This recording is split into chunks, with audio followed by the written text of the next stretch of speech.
Nehemías. Ya yo creo que después de estos meses y después del ayuno, si alguien te pregunta, oye, ¿y Nehemías de qué se trata? Dices, pues de edificar y reparar, ¿no? De reparar y de edificar, de restaurar.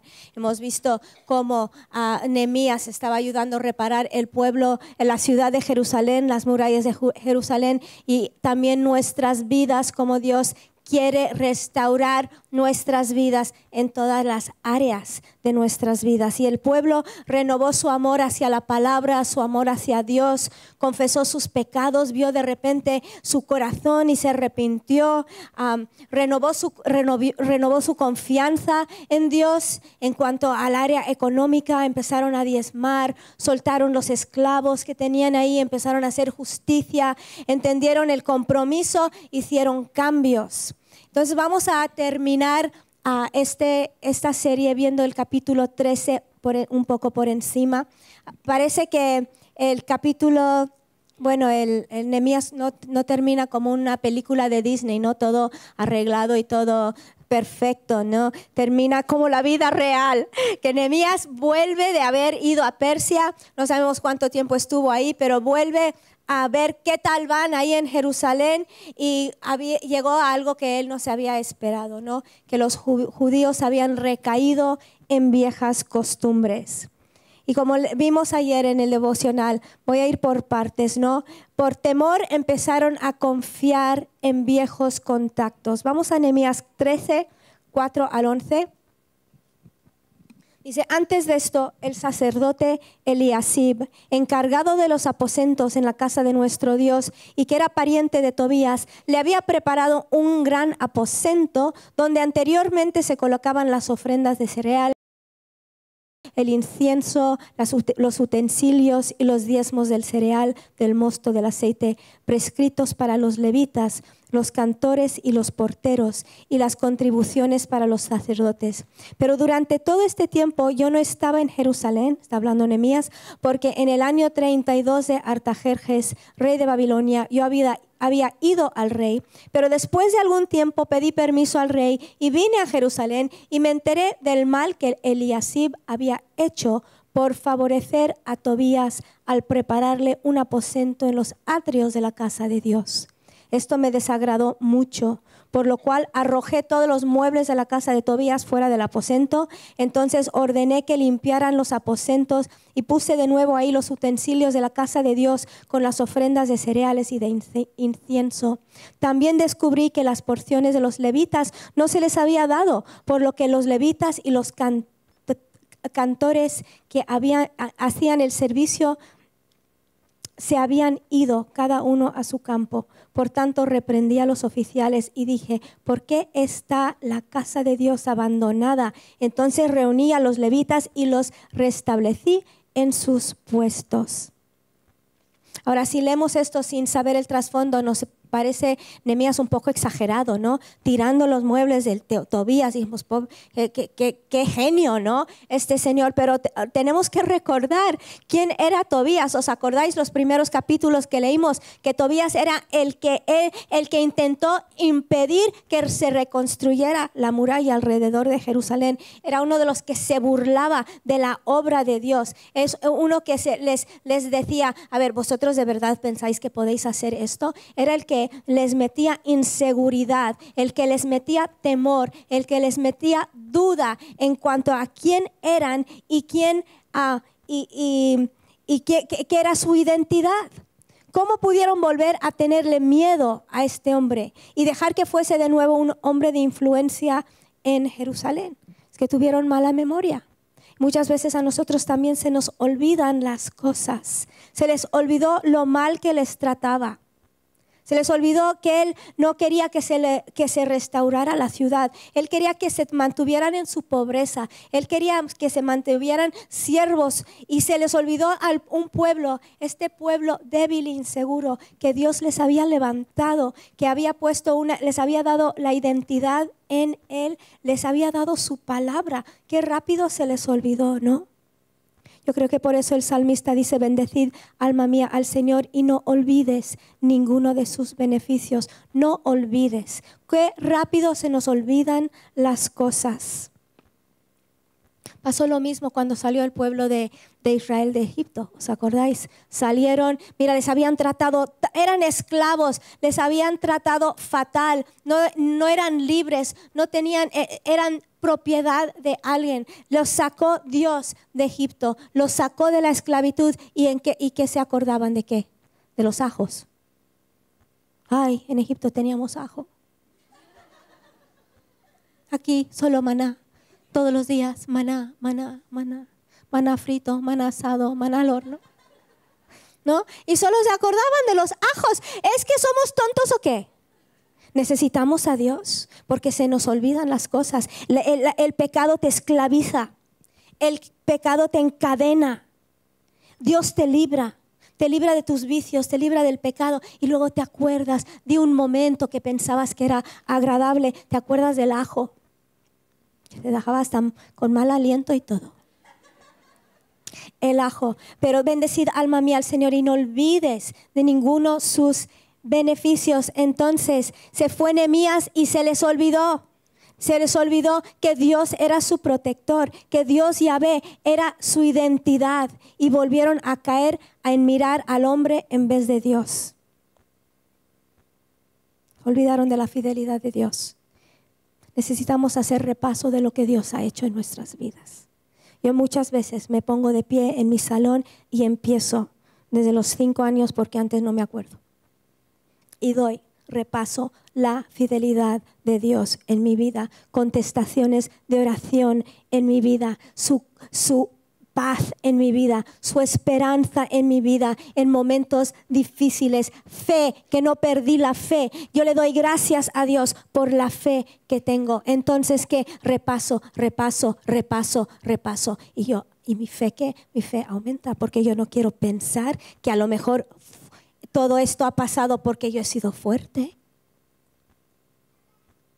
Empezamos a olvidar nuestra dependencia de Dios. Empezamos a pensar, bueno, pues sí, Dios me ayudó, pero yo ya estaba saliendo de todo eso, yo ya estaba mejorando. No. Sin Dios somos unos inútiles. ¿Quién eres en Cristo? Él te rescató de las tinieblas. Él te trasladó al reino de la luz. Es importante recordar esto. Importante entender el evangelio, que no es una cosa que ocurrió una vez, sino que nosotros vivimos todos los días agarrados a lo que ocurrió en la cruz, ¿vale? A lo que ocurrió en la resurrección. No fue una cosa, la gente piensa, bueno, pues a ver, yo me convierto y ahora hay que trabajarlo, hay que intentarlo. No, recibimos lo que Cristo ha hecho, descansamos en Él y nos acordamos quién somos en Cristo y no miramos atrás y no empezamos a confiar en los humanos que no tienen la respuesta. Entonces volvieron también, no solo se olvidaron, no solo dejaron entrar en los atrios del templo al peor enemigo, también se los olvidó empezaron a tomar la economía en sus manos de nuevo. ¿Sabes ese versículo donde Cristo dice que si echas fuera un demonio y no llenas ese lugar donde Él estaba con Dios, con algo bueno, vuelve y dice, uy, qué bien me lo han dejado, ¿no? Y ahí se mete con 6 ocupas y en vez de 1 tiene 7. Es un poco lo que pasó ahí con el templo ahí, ¿no? Volvieron a traer a Tobías, volvieron a meter ahí al peor enemigo. Por eso es importante cuando Dios hace algo en tu vida, es que tienes que transformar tu mente, ¿vale? No puedes decir, bueno, Dios me liberó y ahí me quedo. No, tú llenas tu mente, tú llenas tu vida de la palabra de Dios, porque eso es lo que te mantiene firme. Te mantiene firme sin recaídas. Entonces vamos a ver versículo 15. En aquellos días vi en Judá a algunos que pisaban los lagares en el día de reposo y traían haces de trigo y los cargaban en asnos. Y también vino, uvas, higo y toda clase de carga. Y los traían a Jerusalén en el día de reposo. Y les amonesté por el día en que vendían los víveres. También habitaban ahí en Jerusalén tirios que importaban pescado y toda clase de mercancías y los vendían a los hijos de Judá en el día de reposo. Entonces reprendí a los nobles de Judá y les dije, ¿qué acción tan mala es esta que cometéis profanando el día de reposo? ¿No hicieron lo mismo vuestros padres? Y nuestro Dios trajo sobre nosotros y sobre esta ciudad toda esta aflicción. Vosotros pues aumentáis su furor contra Israel al profanar el día de reposo. Y aconteció que cuando iba oscureciendo a las puertas de Jerusalén, antes del día de reposo, ordené que se cerraran las puertas y que no las abrieran hasta después del día de reposo. Volvió el pueblo de Israel a tener temor de no tener suficiente. Cuando Nehemías estuvo ahí y puso otra vez en orden lo del diezmo, lo de descansar, lo de poner a Dios primero, lo de darle su lugar a Él. Y empezaron a descansar en quién es Dios, ¿no? Y que Él es nuestro proveedor, que Él es el que nos cuida, pero volvieron al temor de no tener, a desear un poquito más, ¿no? La vida empezó a comerse el día de reposo. La vida empieza a comer lo que tú has confiado a Dios, si no tienes cuidado y si no te acuerdas de quién es Él. Empezaron a confiar otra vez en su trabajo, porque cuando Nehemías vino, ellos descansaban de su trabajo porque tenían sus ojos puestos en lo eterno y podían ver qué era lo más importante. Pero vino la tentación de recaer en eso. ¿Cómo necesitamos confiar y creer que Dios es nuestro proveedor? Que todo viene de Él. ¿Sabes? Cristo dijo, por eso os digo que no os preocupéis por vuestra vida, qué comeréis o qué beberéis, ni por vuestro cuerpo, qué vestiréis. ¿No es la vida más que el alimento y el cuerpo más que la ropa? Mirad las aves del cielo, que no siembran, ni siegan, ni recogen en graneros, y sin embargo, vuestro Padre Celestial las alimenta. ¿No sois vosotros de mucho más valor que ellas? ¿Y quién de vosotros, por ansioso que esté, puede añadir una hora al curso de su vida? Y por la ropa, ¿por qué os preocupáis? Observad cómo crecen los lirios del campo, no trabajan ni hilan. Pero os digo que ni Salomón en toda su gloria se vistió como uno de estos. Y si Dios viste así la hierba del campo, que hoy es y mañana es echada al horno, no hará mucho más por vosotros, hombres de poca fe. Por tanto, no os preocupéis diciendo, ¿qué comeremos? ¿Qué beberemos? ¿O con qué nos vestiremos?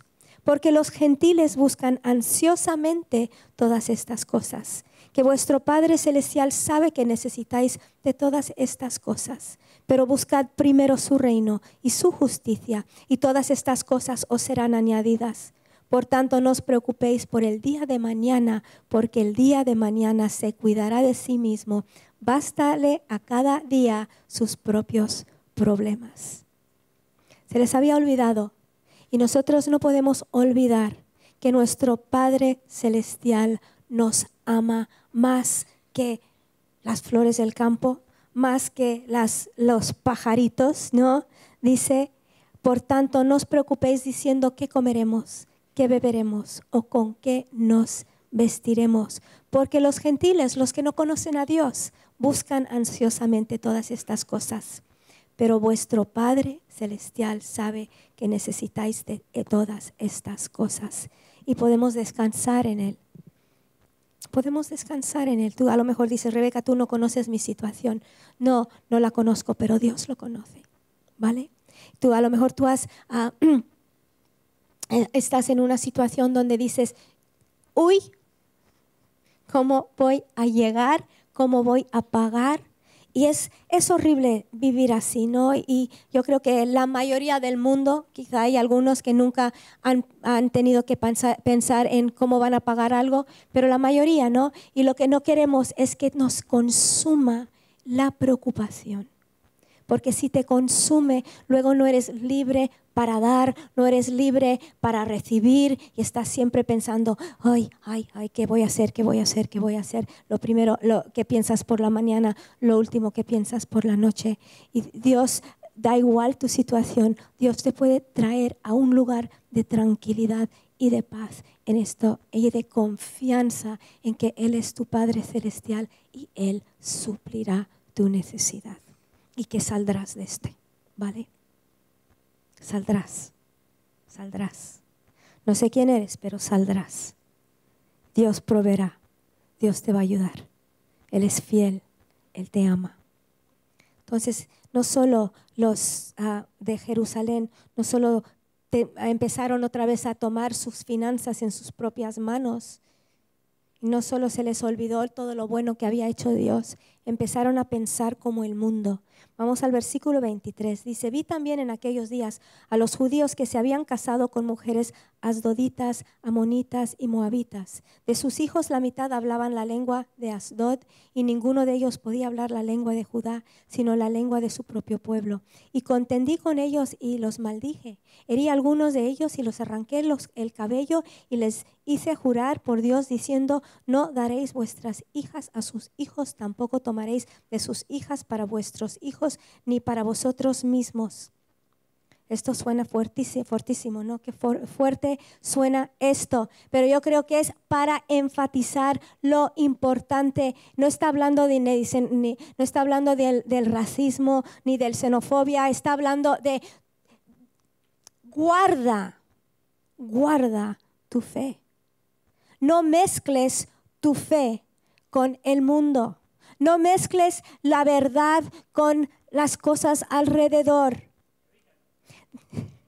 Dice, no pecó por esto, versículo 26, no pecó por esto Salomón, rey de Israel. Sin embargo, entre tantas naciones no hubo rey como él y era amado por su Dios. Y Dios le había hecho rey sobre todo Israel, pero aún a él le hicieron pecar las mujeres extranjeras. Y se debe oír de vosotros que habéis cometido todo este gran mal, obrando infielmente contra nuestro Dios, casándoos con mujeres extranjeras, casándose con otras religiones a su alrededor, diluía la adoración a Dios, mezclando creencias paganas. Y dices, uy, yo nunca hago eso, ¿no? Muchas veces mezclamos las creencias paganas que están a nuestro alrededor, cuando lo que Dios nos ha dado es una revelación pura de un Dios único, el único Dios. Cristo dijo, yo soy el camino. Cristo dijo, son palabras de Cristo. No las estamos inventando, no lo dice la iglesia, lo dijo Cristo. Jesucristo dijo, yo soy el camino, la verdad y la vida. Nadie viene al Padre si no es por mí. Pero nosotros se nos olvida, nos gusta, ay, Rebeca, no seas tan estrecha de pensar. Solo quiero pensar como Cristo. Él es el único camino. Dejaron de adorar al único Dios vivo. Y es fácil abrir la puerta a la forma que piensa el mundo, no solo en la religión, pero en cosas que afectan nuestra fe, la forma de mirar la vida, la forma de actuar, el materialismo, la inmoralidad. Hay personas que dicen, mira, si nadie lo sabe, no hace daño a nadie. Dios lo sabe. Dios lo sabe. Qué bueno es tenerle siempre con nosotros. Porque eso es como a veces alguien dice, es que yo no quiero pensar que Dios siempre está ahí, porque eso me ata, eso luego no puedo hacer. Si yo pienso cada vez que Dios está conmigo, cuando yo enciendo el ordenador, o Cristo está conmigo cuando yo ando por la calle, entonces eso me pone como que nervioso. No, te debe poner tranquilo. Tienes tu guardaespaldas. Vas a entrar, dice, por ahí no, eso te va a hacer daño. Vas a encender, dice tu guardaespaldas, por ahí no, te va a hacer daño. Te ama tanto, está con nosotros siempre. Podemos confiar en Él. No es para atarnos, es para liberarnos. Si tú vas por una calle súper peligrosa y tienes tu guardaespaldas con una metralleta ahí, ¿cómo vas? Tranqui. Así podemos ir por la vida cuando estamos tan conscientes de su presencia. De su presencia con nosotros, de su presencia con nosotros, ayudándonos a amar a la gente que a lo mejor no amaríamos tan fácil, pero lo tenemos ahí. Nuestro ejemplo. Y vamos a ver, Dios, ¿tú qué piensas de este? A mí me gusta, a mí también. ¿Qué piensas de este? Pues yo la amo, pues yo también. No, ¿por qué? Porque está con nosotros, su presencia está con nosotros y nosotros nos juntamos a Él. Y no sé si te pasa, si te juntas con personas. Cuando yo aterrizo en México, se me cambia el acento por completo, pero antes de salir del aeropuerto, se me pega. Yo quiero que así se me pegue todo lo de Dios. Que se nos pegue, porque estamos rodeados de Dios, estamos rodeados de su presencia, estamos rodeados de todo lo que Él es, entendemos el Evangelio, entonces ¿qué? Estamos con Él. ¿Tú qué piensas? Yo pienso como tú. Dices, a mí me gusta esto, Dios, y a mí me gusta esto. A mí también. ¿Por qué? Porque Dios nos ama tanto, Dios nos ama, Dios nos transforma. Queremos esa transformación profunda en nuestras vidas, esa renovación de nuestras mentes. No queremos vivir la vida con cosas rotas toda la vida. Porque no tiene que ser así. Dices, es que yo ya tengo 54 años o 61 o 21 o lo que tengas. Dice, yo ya soy como soy. Eso es sin Dios, sin el poder transformador de Dios, sin ese poder del Espíritu Santo que puede romper lo que te ata, lo que estábamos cantando, cadenas romper. No te des por vencido, no digas, bueno, así soy.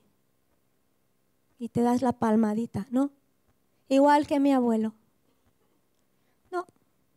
Dios tiene esperanza para ti, esperanza para tu porvenir, esperanza para tu futuro, esperanza para tu personalidad, esperanza para tu genio. Para tu mal carácter hay esperanza. Yo no estoy mirando a nadie, está muy oscuro por ahí. Y es que lo bueno es que nosotros tenemos una ventaja, ¿no? Que no tenían los de Jerusalén. Nosotros tenemos esa ventaja de tener a Cristo con nosotros.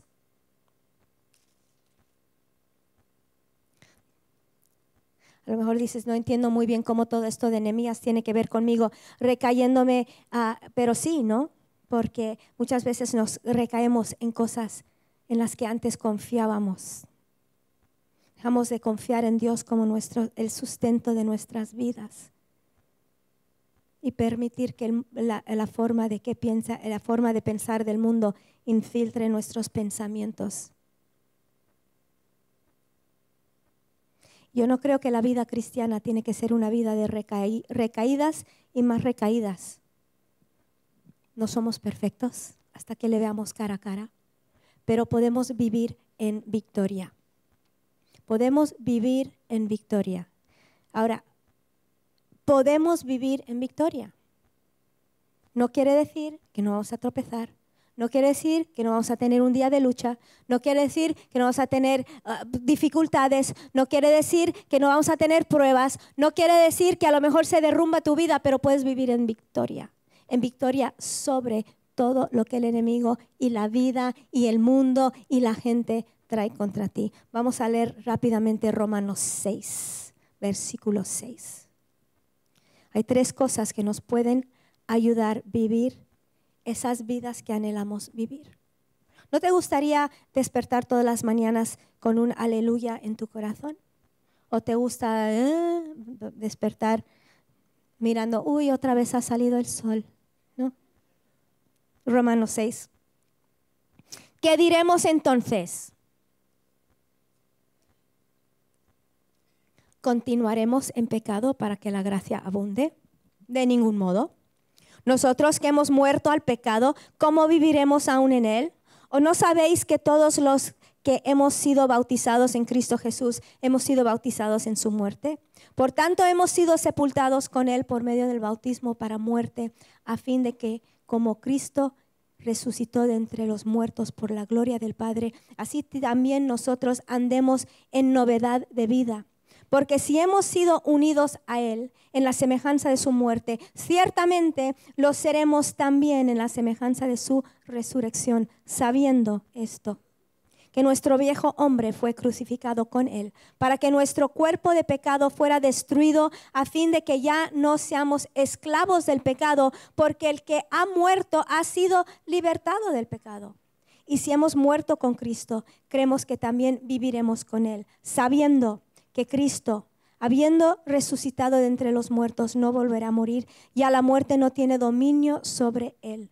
Porque en cuanto él murió, murió al pecado de una vez para siempre, pero en cuanto vive, vive para Dios. Así también vosotros consideraos muertos para el pecado, pero vivos para Dios en Cristo Jesús. Por tanto, no reine el pecado en vuestro cuerpo mortal, para que no obedezcáis sus lujurias, ni presentéis los miembros de vuestro cuerpo al pecado como instrumentos de iniquidad, sino presentaos vosotros mismos a Dios como vivos de entre los muertos, y vuestros miembros a Dios como instrumentos de justicia, porque el pecado no tendrá dominio sobre vosotros, pues no estáis bajo la ley, sino bajo la gracia. 3 cositas que vamos a ver en este pasaje tan rico y tan profundo. Es importante saber.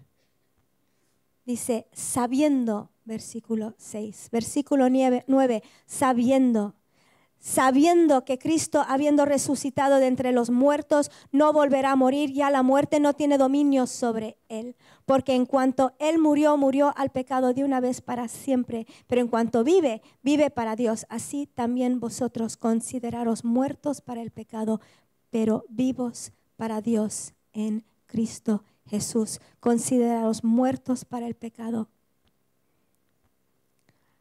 crucificados con Cristo. Versículo 2, sepultados con Cristo, resucitados con Cristo y unidos con Cristo. Eso es lo que Dios ha hecho por nosotros.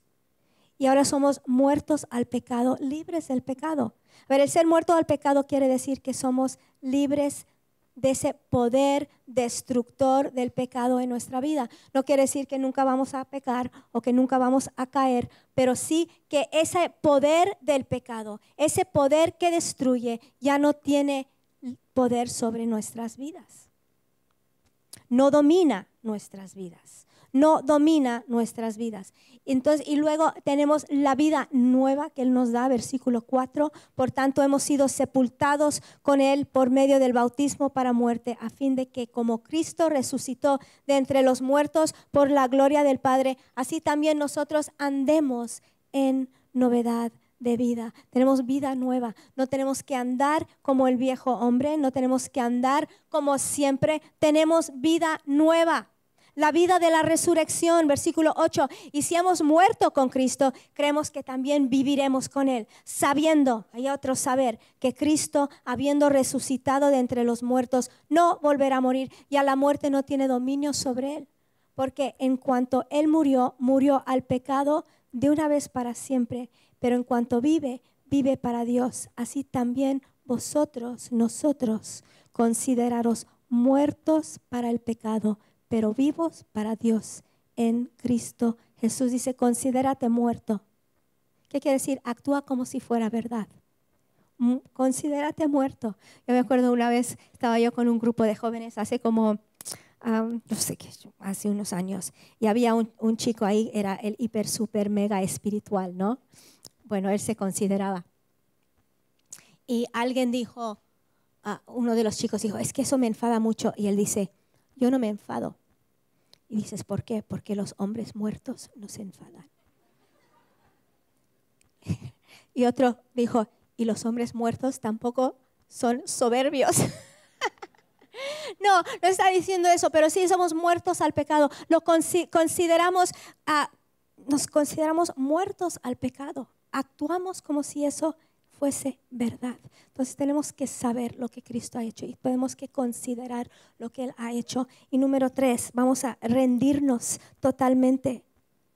Versículo 12, por tanto, no reine el pecado en vuestro cuerpo mortal, para que no obedezcáis sus lujurias, ni presentéis los miembros de vuestro cuerpo al pecado como instrumentos de iniquidad, sino presentaos vosotros mismos a Dios como vivos de entre los muertos, y vuestros miembros a Dios como instrumentos de justicia. Porque el pecado no tendrá dominio sobre vosotros, pues no estáis bajo la ley, sino bajo la gracia. Tenemos que rendirnos al Señor. Dice, rinde tu cuerpo al Señor. Rinde todo lo que eres al Señor. Y para que el pecado no reine en tus vidas. ¿Qué quiere decir rendirte? Es dárselo. Tampoco, a veces complicamos todo tanto. Es dárselo, decir, Señor, yo te doy mi cuerpo, yo te doy mi mente, yo te doy mis manos, yo te doy mis pies, te entrego mis ojos, te entrego mis oídos, yo te doy todo lo que yo soy, porque yo quiero ser como tú, yo quiero conocerte, quiero andar contigo, yo quiero vivir en victoria. El pecado no tendrá dominio sobre mí. Lo puedes decir todos los días cuando te levantas. Puedes decir, yo me rindo a Dios y el pecado no tendrá dominio sobre mí. Yo voy a andar en victoria. ¿Por qué? Porque quiero que mis ojos sean los tuyos, mis pies y mis manos. Dice, porque no vivimos bajo la ley, sino bajo la gracia. Y cuando nosotros entendemos el perdón de Dios, lo que Él hizo en la cruz, entonces esto nos inspira a vivir para Él. Nos inspira a vivir o a cumplir lo que la ley nos pide. La gracia, ¿qué es la gracia? Es cuando Dios nos da lo que no nos merecemos, ese amor, ese perdón, esa aceptación que no nos merecemos, esa gracia ofrecida en la cruz. Queremos rendirnos a Él. Y ha sido un buen ayuno. Pero no queremos dejarlo ahí, bueno, ya ayuné y hasta el año que viene. No, queremos que Dios siga haciendo algo precioso y profundo en esta iglesia. Precioso y profundo en los grupos en casas. Precioso y profundo en los grupos que se reúnen en Ignition, en los adolescentes, los preadolescentes. Que Dios nos lleve a algo, un nivel con Dios que no hemos llegado antes, iglesia.